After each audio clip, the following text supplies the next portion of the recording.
Hello అండి, అందరికీ నమస్తే ఫ్రెండ్స్. ఈరోజు మన వీడియో వచ్చేసి చుక్కకూర మునగాకు గురించి చూపిస్తాను. చాలా ఈజీగా చేసుకోవచ్చు.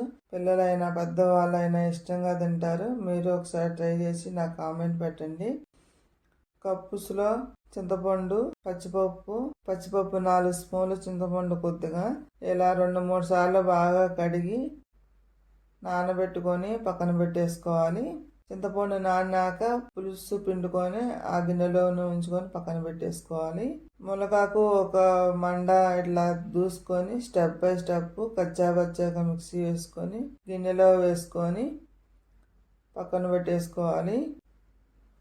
ఇలా గిన్నెలో తీసుకొని ఇట్లా కచ్చాపచ్చాగా మిక్సీ వేసుకొని పక్కన పెట్టేసుకోవాలి. కళాయిలో కొద్దిగా నూనె వేసుకొని శనగ నూనె వేసుకొని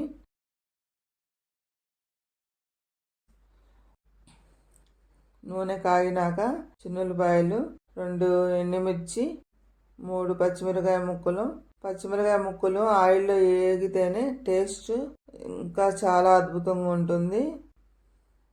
పచ్చిమిరకాయలు ఫ్రై అయ్యాక ధనియాలు, జీలకర్ర, పచ్చిపప్పు వేసి ఫ్రై అయ్యాక కరివేపాకు తాలింపు ఫ్రై అయిపోయాక ఉల్లిపాయ వేసుకొని ఇలా మగ్గించుకోవాలి. మగ్గించుకున్నాక ముందుగా మనం నానబెట్టుకున్న శనగపప్పు నీళ్లు పోసుకొని తురిమిన టమాటా వేసుకొని ఇలా కలిపి బాగా మగ్గించుకోవాలి. కొంచెం సేపు మగ్గితే బాగుంటుంది. శనగపప్పులు మగ్గుతాయి కదా. ఇలా మగ్గాక కొద్దిగా ముందుగా శుభ్రం చేసుకున్న చుక్కకూర వేసుకొని ముందుగా మిక్సీ వేసుకున్న మునగాకు,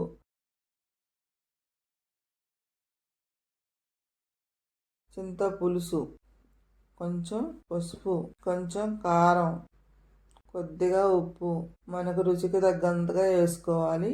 అన్నీ ఇలా వేసుకొని కలుపుకొని కొద్దిగా నీళ్లు పోసుకొని మూత పెట్టేసుకొని మగ్గనించుకోవాలి. కొద్దిగా మగ్గాలి. ముందు కొంచెం నీళ్లు పోసుకుంటే బాగా మగ్గుతుంది. ఇలా మగ్గించుకోవాలి.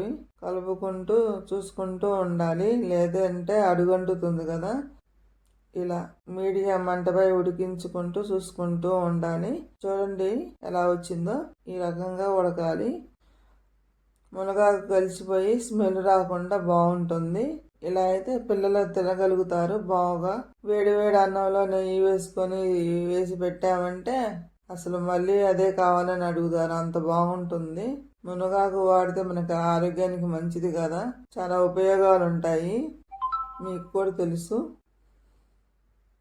నా వీడియో నచ్చినట్లయితే ప్లీజ్ సబ్స్క్రైబ్ చేయండి, లైక్ చేయండి, షేర్ చేయండి. ఇలా చేసుకొని వేడి వేడి అన్నంలో నెయ్యి వేసుకొని తింటే అద్భుతంగా ఉంటుంది. సూపర్గా ఉందండి.